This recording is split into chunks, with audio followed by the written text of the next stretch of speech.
Of the 195 countries that make up the world today, none is as big as Russia. Spanning over 5,600 miles from the small enclave of Kaliningrad to the west to Big Diomede Island in the east, Russia encompasses 11 time zones and a total of 6,612,074 square miles.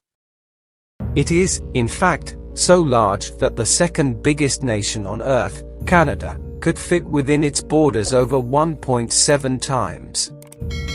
For well over 300 years, Russia in one form or another has maintained its position as the world's largest country. And during the height of its territorial expanse in the year 1866, it stretched all the way from Poland to Alaska. However, just a few centuries earlier, a recognizable Russian state did not even exist. Amongst the patchwork of warring principalities and duchies that made up the region emerged the first glimpses of a nation that, through the ambitions and endeavors of kings and czars alike, would rise to become the largest nation on Earth. Epic history shows how Russia became the world's biggest country. For the purpose of understanding the emergence of the Russian state and its expansion, it is most important to focus on the geographical region of European Russia, that is, the smaller section of the country that lies west of the Ural Mountains. Much of this area is dominated by the river Volga and its tributaries and is where the country's major cities, like Moscow, Kazan, Samara, Volgograd, and Astrakhan, can be found. An established country or nation-state would not emerge here fully until medieval times, but the vast plains of the Pontic-Caspian steppe were home to an array of different Indo-European and Germanic tribes over the centuries.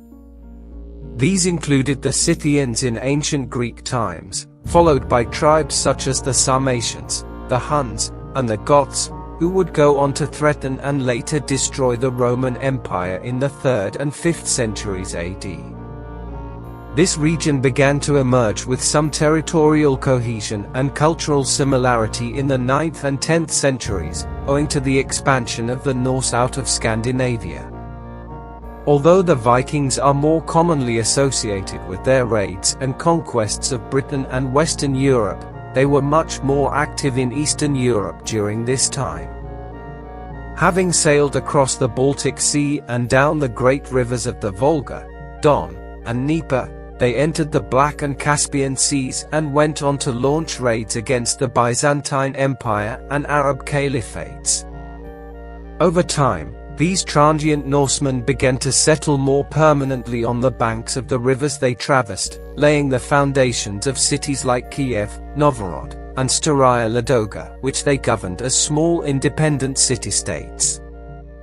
The Norse rulers of these settlements, who were known as the Rus, gradually assimilated with the local Slavic population and subsequently expanded their territories to form the first large-scale states in the region, such as the Kievan Rus state of the late 9th century and later the Novgorod Republic of the 12th century. By the 13th century, the republics and principalities that had emerged along the banks of the rivers and lakes of western Russia, like Novgorod, Pskov, Suzdal, and the Duchy of Moscow, had grown prosperous with trade and commerce. Novgorod in particular benefited from close trade links with the Hanseatic League of merchant cities across the Baltic Sea and North Sea. By the year 1223, however, a threat to this period of relative peace and prosperity had emerged from the east, the Mongols. These nomadic horsemen from Asia had swept westward across the Eurasian steppe under the leadership of Genghis Khan and his successors, conquering every city that crossed their path. They successfully engaged a coalition of the Rus principalities at the Battle of the Kalka River, but then withdrew their forces back east. They would return, however, 14 years later and would subjugate almost all of the southern lands of the Rus, razing cities like Kiev to the ground in 1240 and incorporating its lands into their own as a vassal of the Golden Horde. The majority of the northern Rus principalities escaped such destruction by submitting to the Mongols, whose hold over Western Russia continued for the next 2 centuries, with several khanates being established along the lower courses of the rivers Volga and Don. The Golden Horde, the Crimean Khanate, and the Khanate of Kazan exerted great power and influence across the region and extracted heavy tributes from the northern Rus cities and territories, such as Moscow and Novgorod, that were not formally under their control. The Mongol Khanates across Asia were in decline by the start of the 15th century, as new powers like the Ottomans in the Middle East and the Ming dynasty in China rose to prominence. In Russia, the rising power was that of the Duchy of Moscow, which, during the reign of Ivan III between 1462 and 1505, launched a series of campaigns against the Khanate of Kazan to wrest control of the upper reaches of the river Volga. Ivan III also conquered Novgorod, as well as the Republic of Pskov and the Principality of Tver, and absorbed them into his territory. Thus, by the start of the 16th century, a centralized Russian state of sorts had emerged, which stretched from Lake Ladoga in the north to south along the river Volga. These territorial acquisitions were furthered by his grandson Ivan IV, otherwise known to history as Ivan the Terrible, who extended Russian rule further south towards the Caspian Sea. In the year 1547, Ivan IV had himself crowned as the first Tsar of all Russia and set in motion a series of events that would initiate Russia's eastward expansion over the Ural Mountains in the coming centuries. This undertaking was initially carried out by small bands of Cossacks from the steppe, a semi-nomadic people who were well regarded for their skills in fighting on horseback. They were thus hired by the Russian authorities to probe further eastward, and under the leadership of figures such as Yermak Timofeyevich, the Cossacks successfully conquered the Siberian Khanate in what is now Kazakhstan. Although their unbridled ambitions would quickly set off a chain of further exploratory journeys deeper into the vast region of Siberia, within 100 years Russian explorers had reached the Kamchatka Peninsula on the shores of the Pacific Ocean, and over the course of the 17th and 18th centuries, small colonies began to sprout across the region. Further efforts were also made to expand Russian territory to the lands that lay across the mighty Pacific Ocean, with Vitus Bering, a Danish captain and cartographer in the employ of the Russian Navy, being commissioned in 1733 to explore the sea and straits which were consequently named after him in honor of his achievements. Although the expedition ultimately cost Bering his life, the discovery of the islands and adjacent coastline of Alaska in 1741 enticed further explorations by fur trappers and adventurers to the region, resulting in the lands being formally claimed by Russia. Despite the impressive accomplishments of eastward expansion during this time, the primary objective of Russia in the 17th century was to develop closer ties with continental Europe through expanding westwards and ultimately securing access to a warm water port in the Baltic Sea. At the time, Finland and much of the region around what is now the northwestern extremity of Russia were controlled by the Kingdom of Sweden, who also controlled parts of the Baltic states. Russia was consequently reliant on the port of Arkhangelsk in the far north of the country for much of its trade with Europe. However, its position inside the Arctic Circle limited its viability due to the freezing conditions in winter. As a result of this, Russia embarked upon a prolonged war against Sweden to acquire new lands in the Baltic Sea region and secure the warm water port it so desperately needed.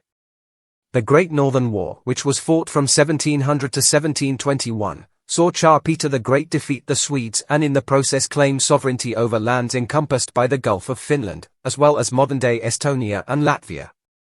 With victory secured, Peter the Great subsequently began constructing a great new capital city on the shores of the Baltic Sea, one which he modestly named after himself, St. Petersburg.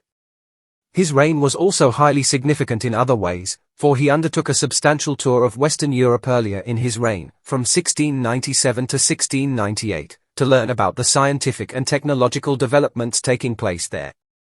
Upon his return, he emulated what he had witnessed in the West and began modernizing Russia and transforming it into one of the continent's great powers. By the time his reign ended in 1725, Russia had emerged as an international major power after years of being a backward and impoverished nation. The expansionist efforts of Peter were solidified later in the 18th century by Catherine the Great, who ruled from 1762 to 1796 and who wished to see Russian power exerted to the south around the Black Sea. To that end, war was declared against the Ottoman Empire in 1768, and by 1774, Russia had seized control of the cities of Azov and Kerch. From this secured footing, Russia continued to incrementally expand its southern borders at the expense of the Turks in the decades that followed by marching troops into the Caucasus, the northeastern parts of the Balkans, as well as the Crimean Peninsula. Other territories were also acquired under the reign of Catherine the Great, which were only possible due to the partitions of Poland. The Polish-Lithuanian Commonwealth had declined dramatically as a power during the 18th century, and this allowed the rising powers of Russia, Prussia, and Austria to gradually annex all of its lands between 1772 and 1795. As a result of this, Russia's territory had swelled to cover most of what is today Belarus and the Baltic states. However, it was in the 19th century that Russian expansion reached its height, as Russia extended its borders further westwards to encompass the entirety of Poland. It also sought to gain influence in Central Asia, where British imperialism was increasing. The Russian Empire gradually incorporated territories like the Caucasus, Armenia, Georgia, and Azerbaijan, extending its reach down the Caspian Sea to Persia. In 1864, the Russian Empire, as it was now known, also annexed most of the Caucasus and Turkestan region in Central Asia, securing its dominance across a vast Eurasian landmass. Despite reaching its peak territorial extent in 1866, Russia's immense size would eventually prove to be its undoing. The country's vast distances and diverse populations made it difficult to govern effectively, and a series of social, economic, and political problems, exacerbated by World War I, culminated in the Russian Revolution of 1917. The resulting Russian Civil War led to the establishment of the Soviet Union in 1922. Although the Soviet Union retained control over most of the territory of the former Russian Empire, it too collapsed in 1991, leaving Russia as the largest country in the world.